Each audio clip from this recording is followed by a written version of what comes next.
우리 특세 셋째 날입니다. 우리 미래를 위해서 기도할 때 하나님께서 길을 열어주실 줄로 믿습니다. 특별히 수험생과 자녀들 그리고 우리 미래를 위해 간절히 기도를 하나님 앞에 드릴 때 미래를 열어주시는 하나님의 은총이 함께 하실 줄로 믿습니다. 드디어 약속의 땅 가나안 땅에 입성하는 말씀이 오늘의 본문입니다. 약속의 땅 가나안에 들어가려면 요단강을 건너야 합니다. 모세의 뒤를 이어서 지도자가 된 여호수아에게 부여된 사명의 첫 번째 요단강을 건너 가나안 땅으로 들어가라입니다. 가나안 땅 정복을 위한 첫 번째 일입니다. 어제 보신 말씀에서 여리고성을 정탐시키고 가나안 땅을 돌아보게 한 여호수아는 정탐꾼들이 가나안 땅을 돌아보고 여리고성을 돌아보고 용기를 갖게 됩니다. 그 이유는 라비라고 하는 기생이 위기에 봉착한 정탐꾼들을 도운 것을 보면서 하나님이 우리를 도우시겠구나, 위기의 상황에서도 도우시겠구나 믿음이 생깁니다. 또한 라합이 전한 말이 하나님께서 이스라엘과 함께 하신 이야기를 듣고 이 여리고 사람들과 가나안 사람들이 너무 두려워하고 있다는 그 말을 듣고 하나님이 우리와 함께 하시는 것이 이렇게 소문이 났구나, 그만큼 알려졌구나, 우리가 왜 두려워해야지, 믿음을 가져야지 하고 믿음이 생겼습니다. 그리고 이제 가나안 땅으로 향하여 요단강을 건너게 됩니다. 오늘 본문 4절에 보면 당시 요단강의 상태가 시기적으로 보리 추수 시기라고 했습니다. 요단강의 강둑까지 물이 넘쳤던 시기였다는 것입니다. 요단강은 늘 물이 넘치진 않습니다. 대부분 요단강 물이 허리춤도 안 될 때가 많습니다. 그런데 봄이 되면 북쪽 헐몬산에 눈이 녹아내려서 요단강으로 흘러내리고 그 물이 불고 불어서 강폭도 늘어나기 시작하고 수심도 깊어지고 물살도 빨라져서 보통 사람들이 강을 건너는 것이 불가능한 상태가 됩니다. 그런데 그 시기에 하나님이 요단강을 건너도록 인도하셨습니다. 결국 상식적으로는 어린이와 여자, 노인 등 200만 명이 넘는 사람들이 한꺼번에 요단강을 건너는 것은 너무나 힘든 시기였습니다. 그래서 본문 4절에 보면 이전에 가보지 않았던 길이라고 하는 표현을 사용했습니다. 이전에 가보지 않았던 너무나 위험한 그 길을 건너게 된다는 것입니다. 그런데 이 위험한 길, 이전에 가보지 않았던 위험한 길을 건널 수 있는 방법은 딱 하나라는 것입니다. 하나님의 약속의 말씀을 붙잡고 나아가는 것밖에 없다. 하나님의 약속의 말씀을 붙잡고 나가면 건너지만 그렇지 않으면 건널 수 없다는 것입니다. 하나님은 우리 인생을 때때로 인간의 상식과 경험이 무용지물이 되는 상황으로 인도해 주실 때가 있습니다. 그 순간은 하나님이 도와주셔야만 되는 가능한 상황이고 순간인 것입니다. 그런데 바로 그때로 인도하십니다. 왜냐하면 인간의 힘으로 안 된다는 것을 알려주시고 오직 하나님의 역사여야 가능한 것임을 깨달으면서 이러니 하나님만 의지하여라, 하나님 말씀만 붙잡고 나가라 하는 상황으로 이끄신다는 것입니다. 그럼 어떻게 하라는 것입니까? 말씀만 따라가라, 기도해라, 하나님만 의지하고 믿음을 가지라는 것입니다.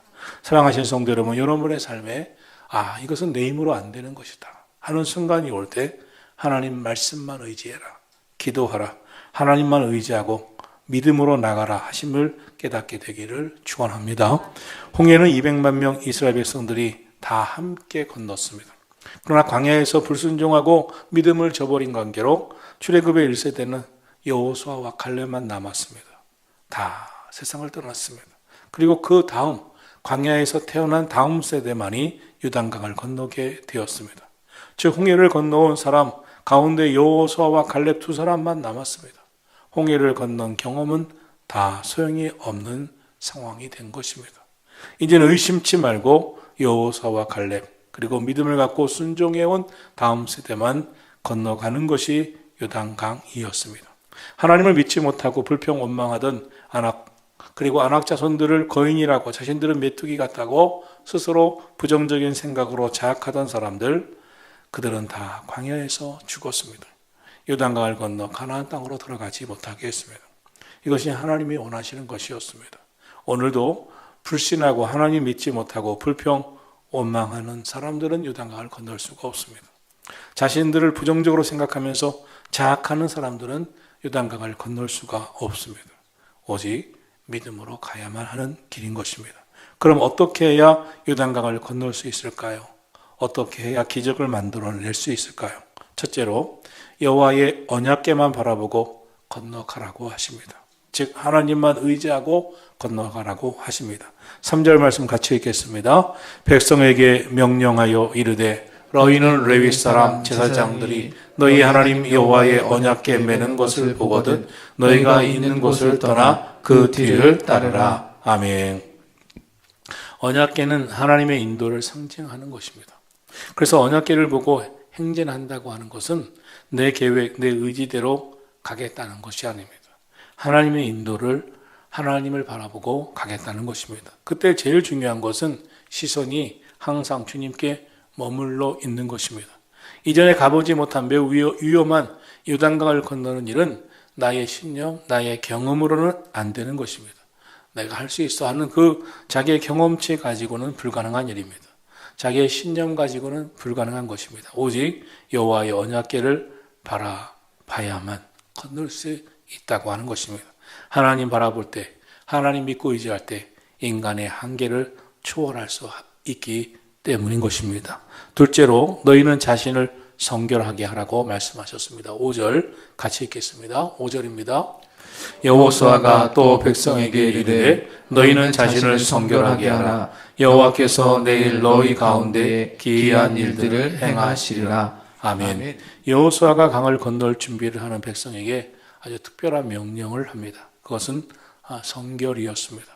이 말은 단순히 몸을 깨끗이 씻으라는 말로 끝나지 않습니다. 거룩한 하나님의 뜻을 이룰 수 있는 마음가짐을 준비하라는 것입니다. 왜 여기 성결이 요단강을 건너는 조건이 되어야 한다는 말입니까? 거룩하신 하나님의 역사를 특별히 그 은혜를 구하려 한다면 거룩하신 하나님께서 함께 할 수 있는 조건을 갖추라는 것입니다. 그것이 성결이었습니다. 거룩하신 하나님이 도우시고 이끄시는 사람의 준비된 마음이 성결이었습니다. 하나님께 쓰임받는 그릇이 되려면 그 그릇이 깨끗해야 한다는 것과 마찬가지입니다. 더럽혀진 그릇을 가지고는 하나님 앞에 쓰임받을 수가 없다는 것과 마찬가지입니다. 지금까지 살아온 광야 생활의 습관인 불순종 가지고, 불신 가지고, 불평 가지고, 원망 가지고, 우상 숭배 가지고, 더러운 삶의 모습 가지고는 안 된다는 것입니다. 하나님은 스스로를 깨끗하게 하고 성결케 하라고 하셨습니다. 그리하여 하나님께 합한 자가 되라는 것입니다. 그러면 하나님께서 인도하시고 그 길을 열어주시는 줄로 믿습니다. 셋째로 믿음으로 요단강에 들어서라고 말씀하십니다. 8절입니다. 같이 읽겠습니다. 너는 언약궤를 맨 제사장들에게 명령하여 이르기를 너희가 요단 물가에 이르거든 요단에 들어서라 하라. 아멘. 당시 요단강 물은 강둑같이 넘쳐 흐를 때라고 했습니다. 하나님께서 홍해를 건너게 하실 때는 홍해를 다 갈라 놓으셨습니다. 안심하고 걸었습니다. 그러나 요단강 물을 건널 때는 물이 멈춰서서 길이 나 있지 않았습니다. 무슨 말씀입니까? 요단강 물이 흐르고 있지만 믿음으로 들어서라는 것입니다. 성경은 말씀하고 있습니다. 8절에 요단 물가에 이르거든 요단에 들어서라. 물이 멈추지 않았는데요. 아니, 믿음으로 들어서라. 믿음으로 들어서 나가면 다 된 후가 아니라 아직 물이 흐르지만 믿음으로 들어서 나가면 그 다음은 하나님이 역사하신다는 것입니다. 과학은 보고 믿는 겁니다. 그러나 신앙은 믿고 보는 것입니다. 물이 멈출 때 믿고 들어서는 것은, 물이 멈춘 다음에 믿고 들어서는 것은 믿음이 아닙니다. 물이 여전히 흐르지만 하나님이 역사하셔서 멈추어질 것을 믿고 들어서는 게 믿음인 줄로 믿습니다. 믿음은 바라는 것들의 실상이요 보지 못하는 것들의 증거라고 했습니다. 당시 상황은 요단강에 들어설 수 없었습니다.